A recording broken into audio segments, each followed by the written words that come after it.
أعوذ بالله من الشيطان الرجيم اللہ کی پناہ مانگتا ہوں میں شیطان مردود سے۔ بسم الله الرحمن الرحيم اللہ کے نام سے شروع جو نہایت مہربان رحم والا۔ قل يا أيها الذين هادوا إن زعمتم أنكم أولياء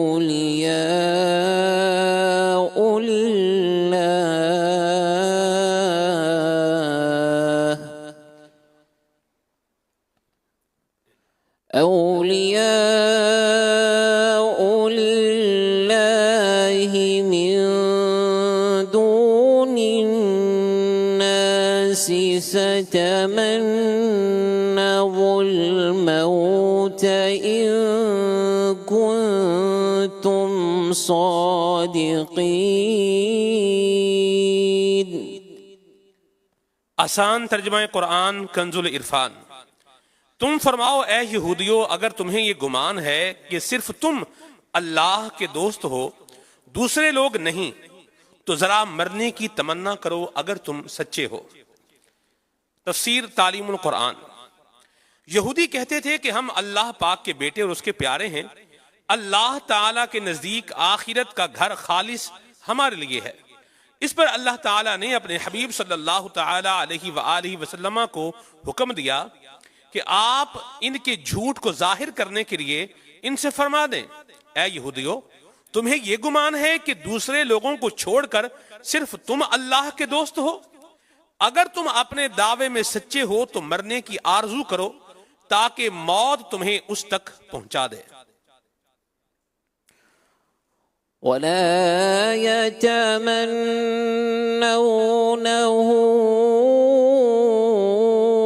أبدا بما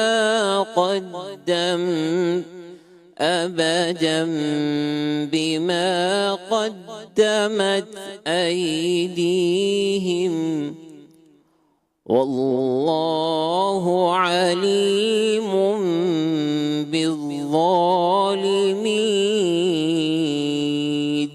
آسان ترجمہ قرآن کنز العرفان۔ اور وہ کبھی موت کی تمنا نہیں کریں گے ان کے اعمال کے سبب جو ان کے ہاتھ آگے بھیج چکے ہیں، اور اللہ ظالموں کو خوب جانتا ہے۔ تفسیر تعلیم القرآن۔ فرمایا کہ یہودیوں نے جو کفر کیا اور رسول کریم صلی اللہ علیہ وآلہ وسلم کو جھٹلایا، اس کی وجہ سے یہ کبھی موت کی آرزو نہیں کریں گے، اور اللہ تعالیٰ کافروں کو خوب جانتا ہے اور وہ انہیں سخت سزا دے گا۔ اہم بات نمبر 1، یہ اللہ تعالیٰ کی طرف سے غیب کی خبر تھی جو سچی ثابت ہوئی کہ آیت میں جن یہودیوں کے بارے میں فرمایا گیا کہ یہ کبھی موت کی تمنا نہیں کریں گے، انہوں نے ہرگز موت کی تمنا نہیں کی۔ نمبر 2، دنیا کی مصیبتوں کی وجہ سے موت کی دعا اور تمنا کرنا جائز نہیں۔ اگر کسی نے دعا کرنی ہی ہو تو یہ کرے کہ اے اللہ، جب تک زندگی میرے لیے بہتر ہے مجھے زندہ رکھ، اور جب موت میرے لیے بہتر ہو تو مجھے موت عطا کر دے۔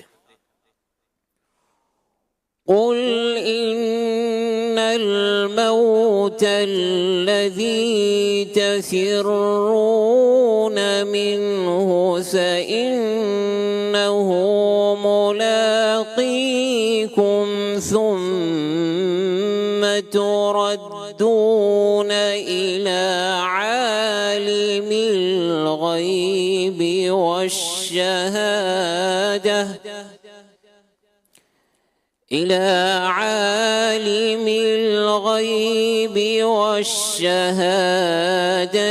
فينبئكم بما كنتم تعملون۔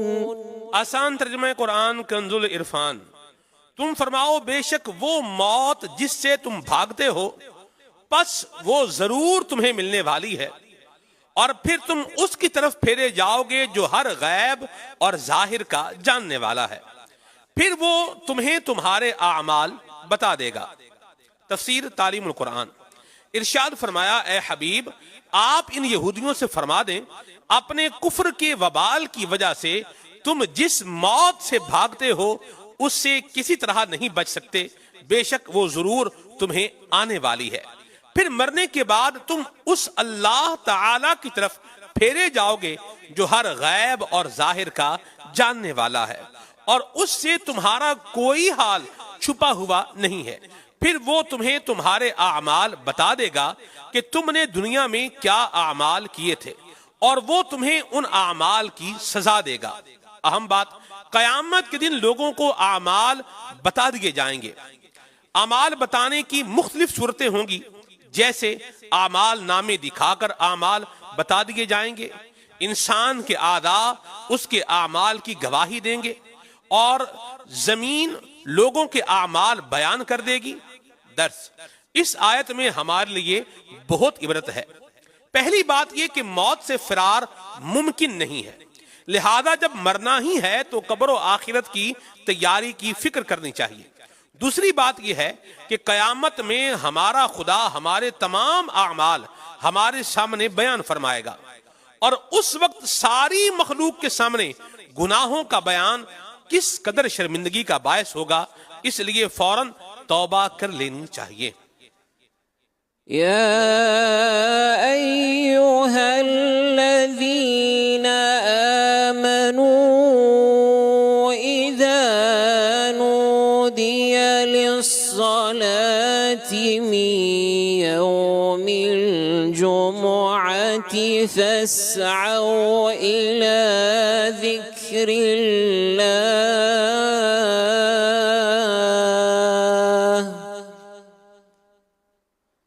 فاسعوا إلى ذكر الله وذروا البيع ذلكم خير لكم إن كنتم تعلمون۔